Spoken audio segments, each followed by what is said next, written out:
Defending champion team India 2026-এর টি-20 world কাপের প্রথম ম্যাচটা ইউএসএ কে 29 রানে হারিয়ে দিল। বন্ধুরা, টিম ইন্ডিয়া ম্যাচটা জিতলো, তবে আজকের ব্যাটিং পারফরমেন্স খুব একটা ভালো হয়নি। আমরা প্রত্যেকটা টি-20 ওয়ার্ল্ড কাপের প্রত্যেকটা ম্যাচে দেখেছিলাম, সিরিজে দেখেছিলাম টিম ইন্ডিয়া যখন ব্যাট করতো প্রত্যেকটা ম্যাচে 220, 30, 250 হয়ে যেত, কিন্তু আজকের যে ব্যাটিংয়ের খারাপ পারফরমেন্স সেটা আমরা কেউ মানে আশা করিনি এতটা খারাপ হবে।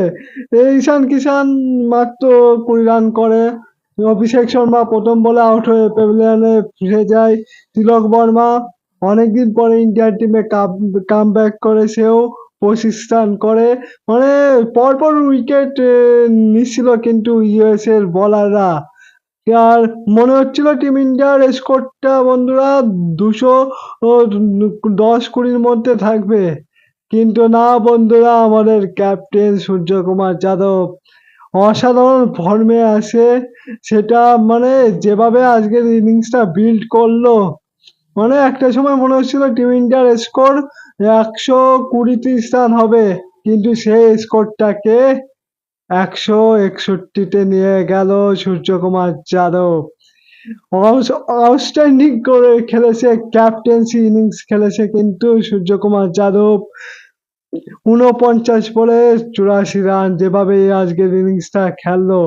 আর এটুকু বলতে হবে 2026 সালটা সূর্যকুমার যাদবেরই হতে চলেছে, যে ফর্মে আমাদের ক্যাপ্টেন আছে। আর বন্ধুরা, সূর্যকুমার যাদবের ক্যাপ্টেন্সি ইনিংসের জন্য টিম ইন্ডিয়া ইউএসএ কে 162 রানের টোটাল দেয়। আর যখন ইউএসএ ব্যাট করতে নামে, টিম ইন্ডিয়া বোলিং করে, তখন কিন্তু আমাদের ভারতের বোলাররা খুব ভালো বোলিং করে। আমাদের মিয়া ভাই মোহাম্মদ সিরাজ, সে নিজেও জানতো না যে সে ওয়ার্ল্ড কাপ খেলবে, তাকে এই ওয়ার্ল্ড কাপে সিলেক্ট করা হয়নি। কালকে হাসিব তালার চোটটার জন্য সে এই টিমে আসে, আর বোলিং যখন করে সে কামব্যাক করে কিন্তু 2টি উইকেট তুলে নেয়। আর মানে জাসপ্রীত বুমরা নেই এই ম্যাচে, আর সবাই কিন্তু খুব ভালো বল করেছে। আশদীপ সিং 4 ওভারে 18 রান দিয়েছে, 1 উইকেট। অক্ষর প্যাটেল 2টি উইকেট এবং বরুণ চক্রবর্তী 1 উইকেট। আর ইউএসএ কে 132 রানের উপর যেতে দেয়নি আমাদের ভারতের বোলাররা। তো বন্ধুরা, যাই হোক, টিম ইন্ডিয়া একটা ভালো ম্যাচ জিতলো।